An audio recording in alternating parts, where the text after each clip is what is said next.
Hello everyone. In this video we'll study about Accounting Standard 11, the effects of changes in foreign exchange rates. This accounting standard deals with foreign exchange transactions, foreign exchange contracts, foreign operations. By studying this accounting standard, we will understand how to treat these transactions in the books of accounts, how to record these transactions. Foreign exchange transactions. If any entity has foreign exchange transactions during the period, then how to recognize in our books. Initial recognition. Second one is subsequent recognition. Initial recognition will be at spot rate. Spot rate means prevailing rate of exchange. Approximate rate can also be used. For example, as on 12th June 73.23 rupees is the dollar rate. This is called spot rate or approximate rate as on that day. We can take average rate also because accounting standard is allowing to take average rate on that day, and material concept is also allowing it to take.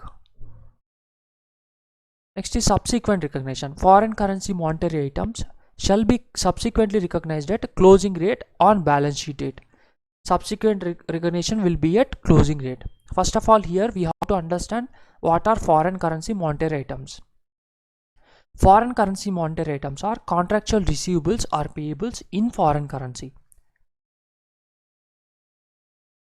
For example, debtors, creditors, loan, bills receivable, bills payable. But share capital, reserves and surplus, fixed assets, investments are not considered as foreign currency monetary items.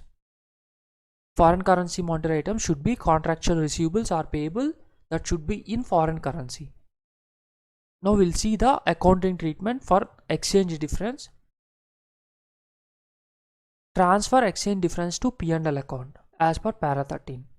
Actually, for treating the exchange difference in this accounting standard, we have two options. One is para 13, second option is para 46 or 46A. As per para 13, we can transfer the entire exchange difference to P&L account. That is one option.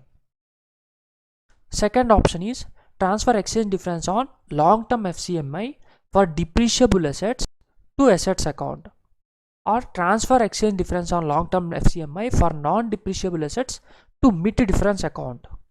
Mid difference account means monetary item translation difference account. In case of depreciable asset, we have to transfer to asset account. That means we have to capitalize. Second is for non-depreciable asset, we have to transfer the exchange difference to mid difference account, monetary item translation difference account. If it is not long-term FCMI, that is, if it is short-term FCMI, we have to transfer the exchange difference to P&L account.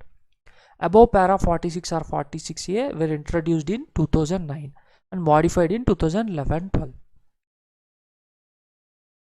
We'll understand all this concept through one example. For example, we have taken one loan $30,000 at a rate 67 rupees per dollar.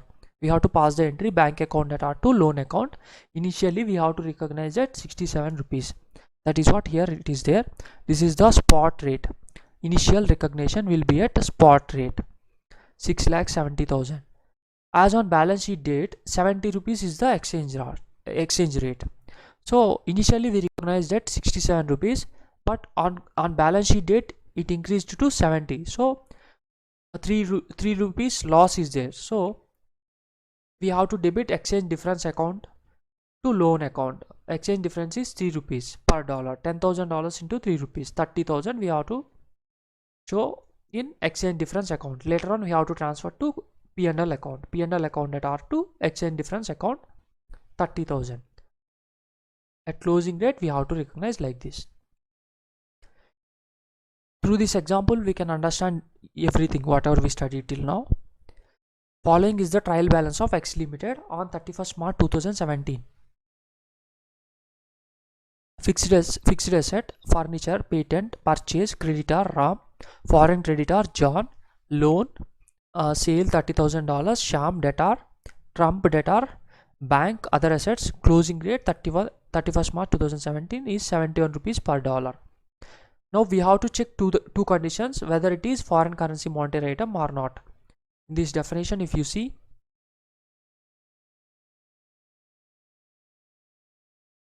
what are foreign currency monetary item? Contractual receivables are payable in foreign currency. These two conditions we have to check.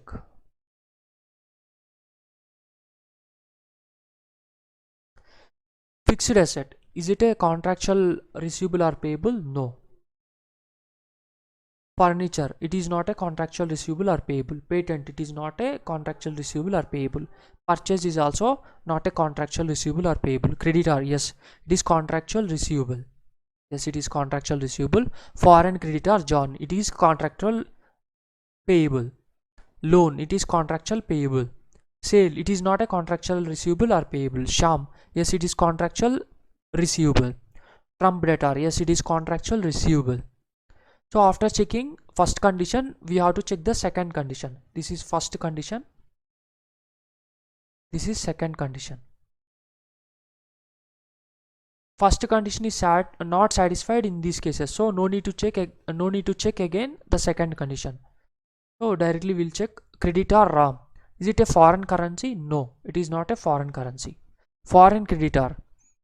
Foreign creditor $10,000 at 68 rupees per dollar. Yes, it is in foreign currency.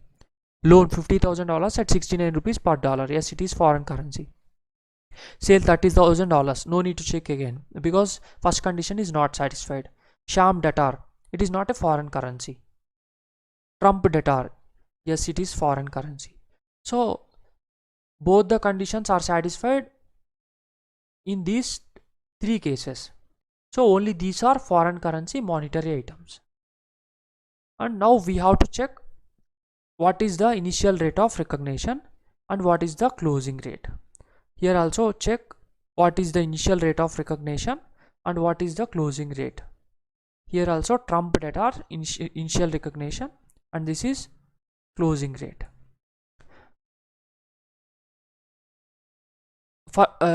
We are assuming this is short term, loan is long term, Trump debtor is short term. Now we'll see the accounting treatment one by one. For foreign creditor, how to recognize? Initially we recognize at 68 rupees per dollar, but closing rate is 71 rupees per dollar. 3 rupees is the exchange loss, but it is short term. Short term exchange loss. Short term exchange loss we have studied in the concept. If it is short term exchange difference, we have to transfer to P&L account as per para 46 or 46A. As per para 13, we always transfer to P&L account. But as per para 46 or 46A, if it is short term exchange difference, we have to transfer to P&L account. So in this example, 3 rupees is the exchange loss. It is short term. So we have to transfer to P&L account as per para 46A. As per para 13, anyway we have to transfer to P&L account in all the cases. No need to check again. So first case we checked exchange difference is 3 rupees and we debited exchange difference account because it is loss. Now it is short term, so we have to transfer to P&L account. Now we'll check the second transaction, loan $50,000. They recognized at 69 rupees per dollar, but closing rate is 71 rupees, but it is long term. This is not depreciable asset, it is non-depreciable asset. In case of non-depreciable asset, long-term FCMI for non-depreciable asset, we have to transfer to MIT difference account, monetary item translation difference account. If it is for depreciable asset, we have to transfer to asset account in case of long-term FCMI. Now we will see the transaction. Loan $50,000 recognized at 69, closing rate is 71. It is long term. So what is the treatment? As per para 13 to P&L account. As per para 46A, because it is non-depreciable asset, we have to transfer to MIT difference account. We have to amortize later on. Amortize means transfer to P&L account later on.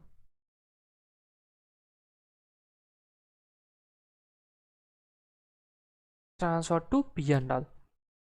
If it is asset, we have to depreciate that asset later on. That is second transaction. Third transaction is Trump debtor. Initially recognized at 64 rupees. Closing rate is 71 rupees per dollar. It is short term. The exchange loss, we have to treat the exchange loss. This is not the exchange loss. This is exchange gain because it is debtor. It is contractual receivable. So it is exchange gain. 71 minus 64. we have to transfer the exchange gain to P&L account that are accounted are to exchange difference account. I hope you understand. Now we'll see one practical sum. This is study material sum. Kaleem Limited borrowed US dollars 4,50,000 on 1st January 2012, which will be repaid on 31st July 2012. Kaleem Limited prepares financial statements ending 31st March 2012. Rate of exchange between reporting currency INR and foreign currency on different dates are as under. On 1st January 48 rupees is the dollar rate. Closing rate is 49. This is 31st on 31st July rate is 49.50. Initially we have to recognize at 48 rupees. This is closing rate. Then exchange difference we have to transfer based on the nature, whether it is short term, long term, we'll check. On 31st July it is the rate given. Show the treatment of exchange difference. So Kaleem Limited borrowed US dollars 4,50,000. It is just loan. It is not an asset. It is just loan. So initially we have to recognize $4,50,000 into 48, and as on closing date, on balance sheet date we have to recognize at closing rate. 49 minus 48 is the exchange loss. So we have to transfer the exchange loss to P&L account. So we'll see. Loan 4,50,000 into 48. This is initial recognition at 48 rupees. As on 31st March it is 49 rupees. As on payment 49.50. Loan is a foreign currency monetary item. Yes, loan is a foreign currency monetary item. Exchange difference is 49 minus 48 is 4,50,000. Since it is a short term, it is not more than 1 year. So we have to recognize, we have to transfer the exchange difference to P&L account.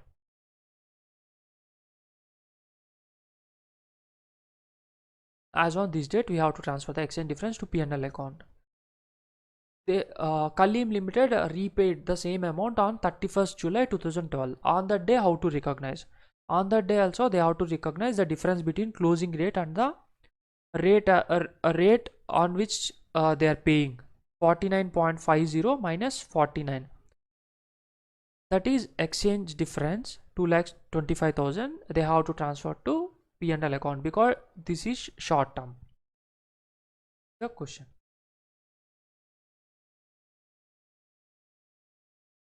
One more problem, SM problem. Opportunity Limited purchased an equipment costing 24 lakhs on 1st April 2013, and the same was fully financed by foreign currency loan US dollars payable in 4 equal annual installments.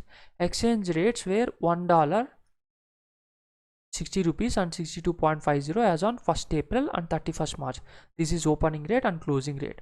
First installment was paid on 31st March 2014. The entire difference in foreign exchange has been capitalized, that means added to asset. You are required to state that how these transactions would be accounted for. They purchased an equipment costing 24 lakhs on 1st April 2013 and fully financed through loan from US dollars. In 4 equal installments they are paying. So now we'll see. Equipment they purchased 24 lakhs, loan in US dollars. Now whether we have to capitalize the transaction or not, we will check.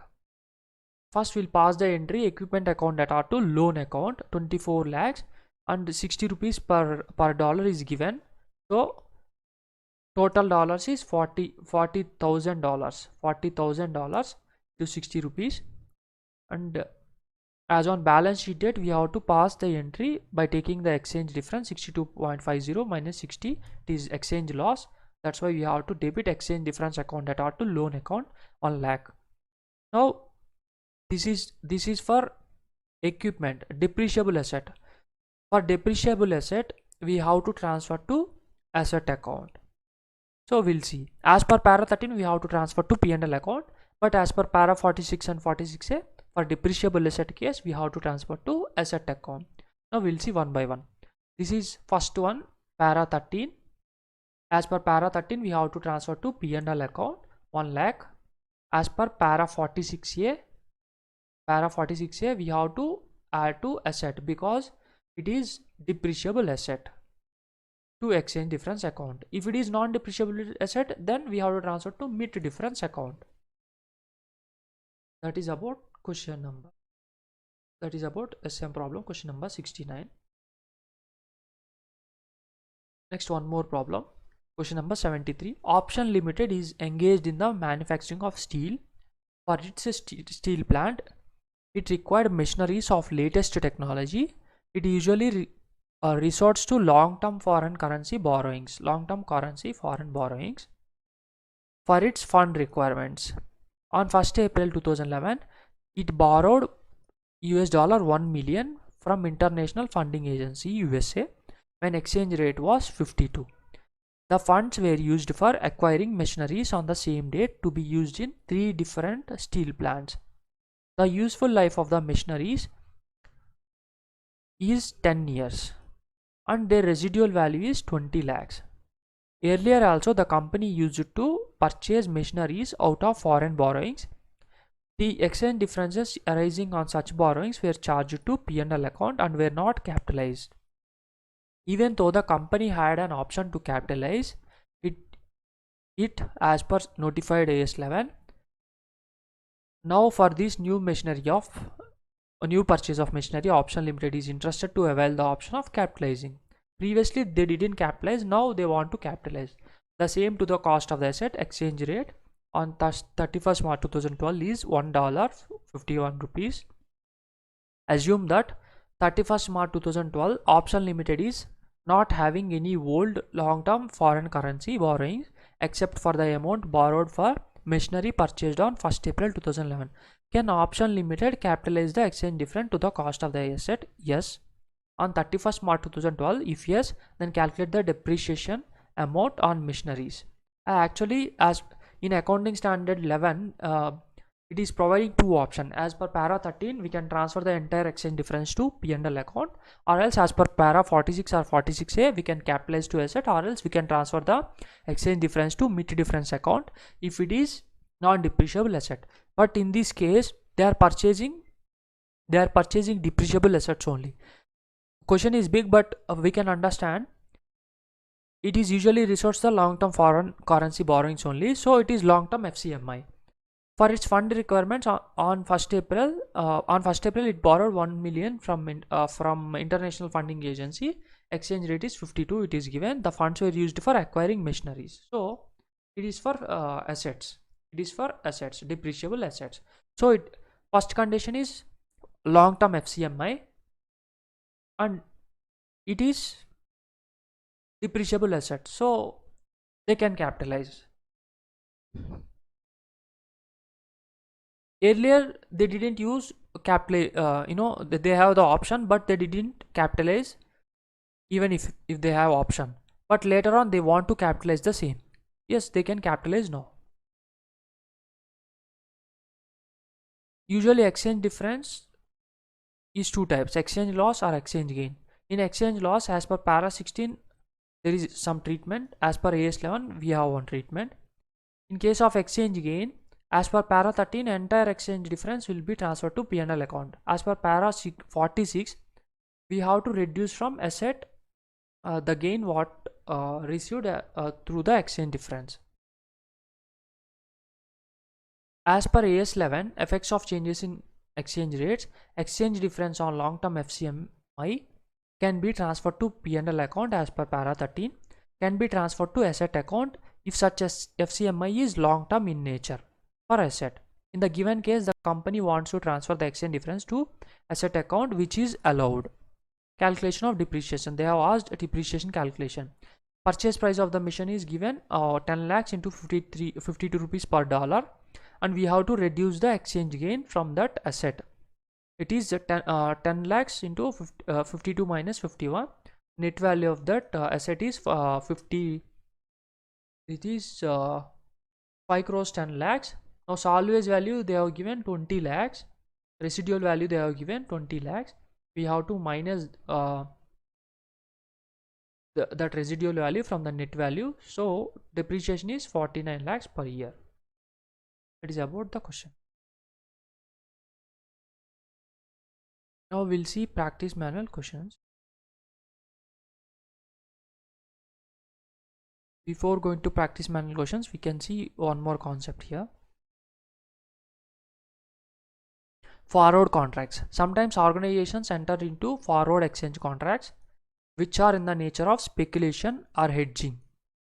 When our objective is of speculation, then profit or loss is calculated on contracts on settlement date or balance sheet date. Calculation of profit or loss on speculation contract will be closing rate minus booking rate. The profit or loss we have to recognize bank account data to P&L account. At the time of doing questions, we can understand this concept.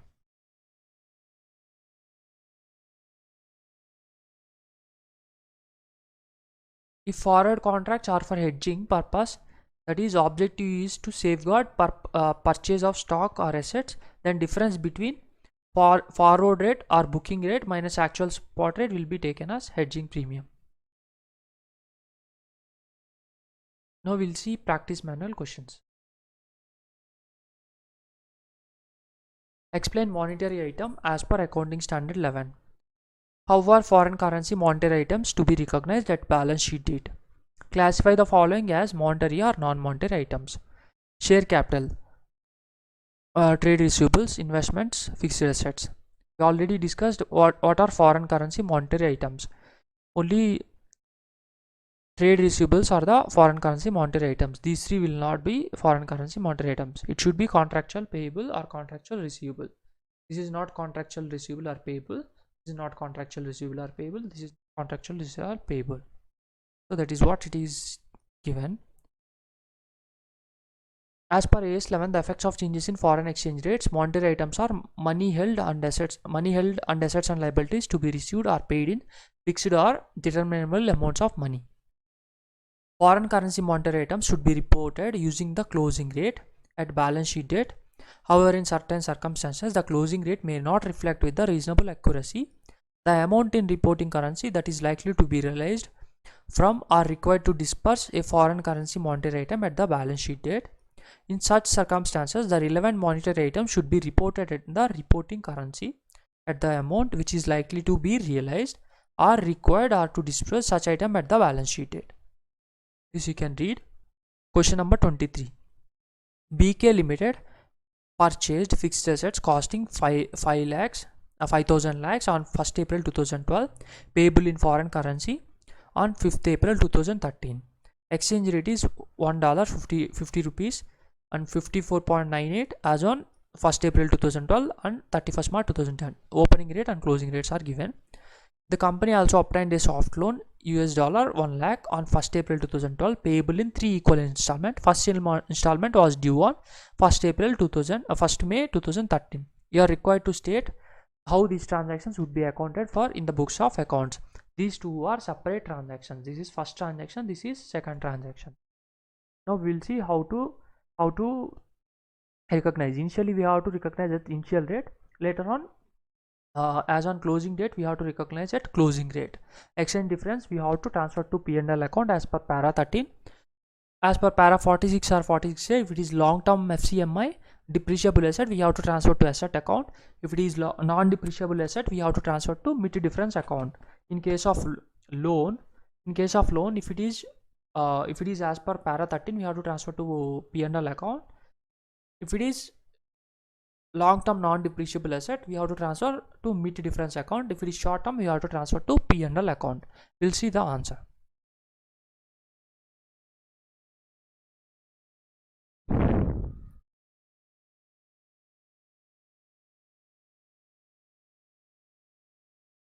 Fixed asset is 5,000 lakhs. Exchange rate is 50 rupees per dollar, and as on 31st March, exchange rate is 54.92. So we have to see the exchange difference first. Exchange difference is 498 lakhs. 54.98 minus 50. Loan amount is 100 lakhs for fixed assets. This exchange difference can be transferred to P&L account as per para 13 or transferred to asset account as per para 46. AS 11 allows optional treatment of long-term FCMI for fixed assets. That is first transaction. That is first transaction. Next is exchange difference on loan taken for general purpose. Exchange difference is this much, 4.98 lakhs. This exchange difference can be transferred to P&L account as per para 13 or else to MIT difference account if they apply para 46. That is question number 23. Question number 24A. Sterling Limited purchased a plant for US $20,000 on 31st December 2011 payable after 4 months. The company entered into a forward contract for 4 months at the rate 48.85 per dollar. On 31st December 2011, the exchange rate was 47.50 per dollar. How will you recognize the profit or loss on forward contract in the books of Sterling Limited for the year ended 31st March 2012? We'll see the concept. If forward contracts are for hedging purpose, then we have to calculate forward rate minus actual spot rate. The balance will be hedging premium. This amount is amortized over a period of contract. This is the forward contract rate. As on 31st December 2011, exchange rate was 47.50. This is the spot rate. Difference between the spot rate is loss. Total contract value is $20,000. $20,000. Total loss on entering into forward contract is $20,000 and loss 1.35 rupees per dollar. Total loss is 27,000, but contract period is for 4 months. Loss for the period 1st January 2012 to 31st March 2012, that is 3 months, 20,750. We have to consider only 3 months for the year 2011-12. Remaining balance 6,750 you have to recognize in the financial year 2012-13. Next question. Goods purchased on 1st January 2011 is $10,000, 45 rupees. Exchange rate on 31st March 2011. Closing rate 44 rupees. Date of actual payment on 7th July 2011, 43 rupees. Ascertain the loss or gain for the financial year 2010-11, 11-12. Also give their treatment as per AS11. As per AS11, the effects of changes in foreign exchange rates. All foreign currency transactions should be recorded by applying the exchange rate and the date of transactions. Thus, the goods purchased on 1st January 2011, we have to recognize at spot rate 45 rupees per dollar. 45 rupees per dollar. As on closing rate, we have to calculate the exchange difference. According to the standard, at the balance sheet date, all monetary transactions should be reported using the closing rate. Thus, creditor $10,000 on 31st March 2011 will be reported at 4,40,000.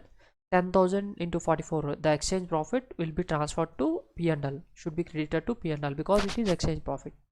On 7th July 2011, creditor of $10,000 is paid at rate 43 rupees per dollar.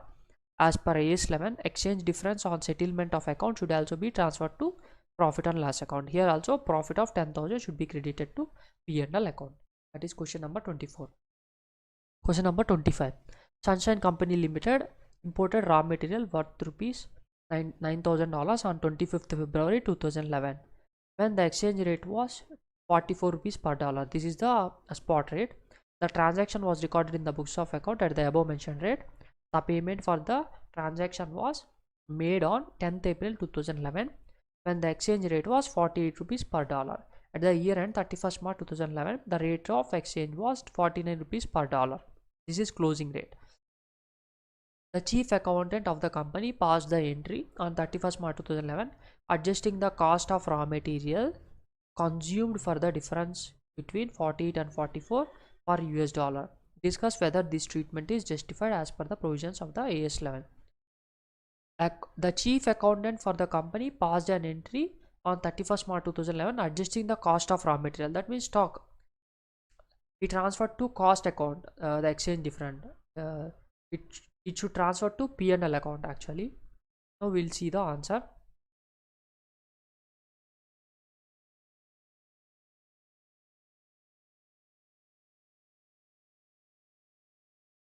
Initially we have to recognize that a spot rate, purchase account at R2, creditor account. 44 rupees per dollar, $9,000. As on closing date, exchange difference account at R2 creditor account, again P&L account to exchange difference account. 48 minus 44, that is the exchange difference 45,000. But what accountant did? Stock account at R2 exchange difference account. That is not correct. As per AS 11, whenever any exchange difference arises from short term FCMI, its exchange difference should be transferred to P&L account. The given case, the difference of 44 and 48 should be transferred to P&L account, but the accountant had transferred to stock account. That is not correct.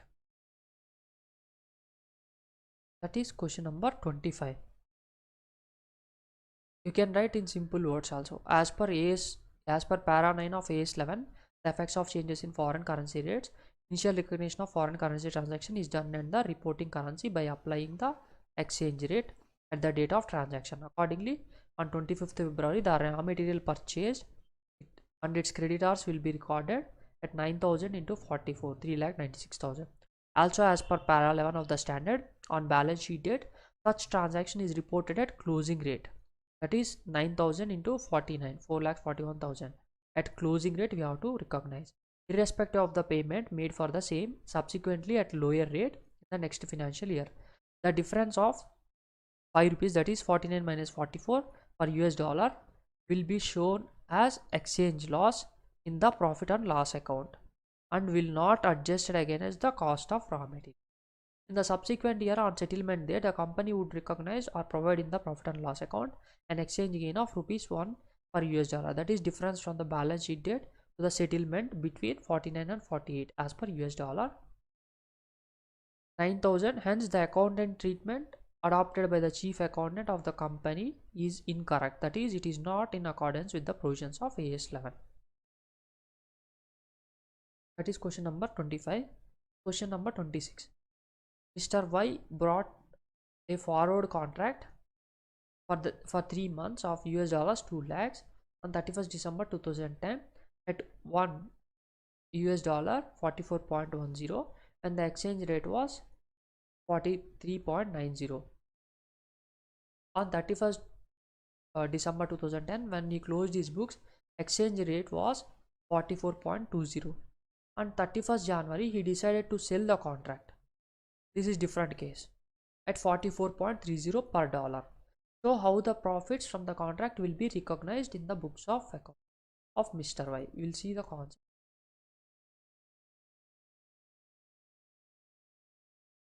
Sometimes organizations enter into forward exchange contracts which are in the nature of speculation or hedging. Whenever objective is of speculation, then profit or loss is calculated on contracts on settlement date. Settlement date, that means sale date, we can say. Closing rate minus booking rate. We have to deduct booking rate from closing date. We will get profit or loss. Now we will see the answer.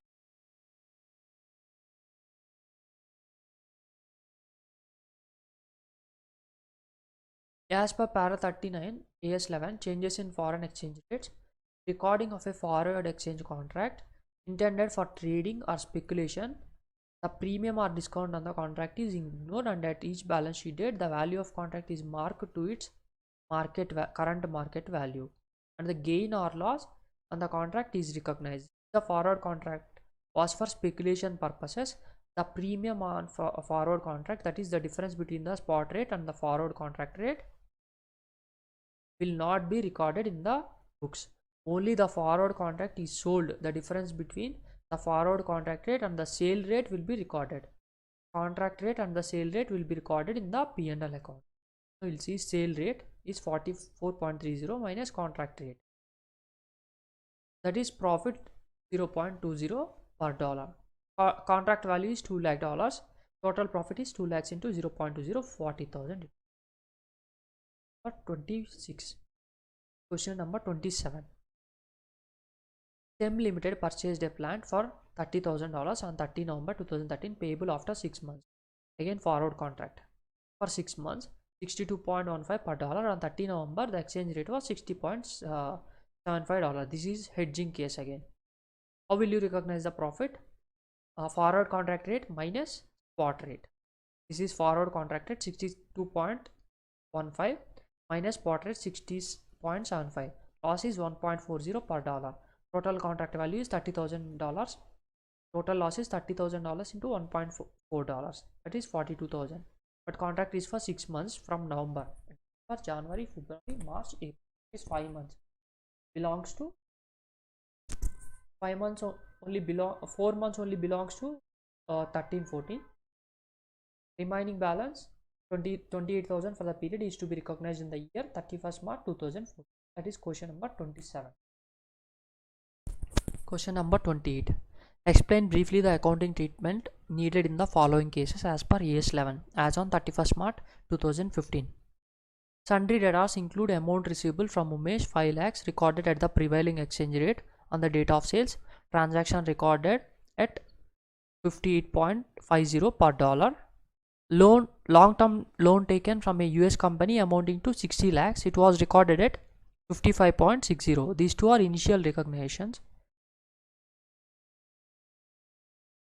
Taking exchange rate prevailing at the date of transaction. Closing rate is given 61.20. It's very simple question. Again same question. Initial recognition we have to record at 58.80. 5 lakhs. Rate as on balance sheet date 61.20. Exchange difference we have to transfer to P&L account 23,077. In case of long term loan from a US company amounting to 6 lakhs, initially we have to record they recorded at 58.60. This is the closing rate. Exchange difference they have to transfer to P&L account. This is the long term foreign currency monetary item. That's why we have to transfer to MIT difference account. As per para 13 we can transfer to P&L account. This is as per para 46. That is question number 28.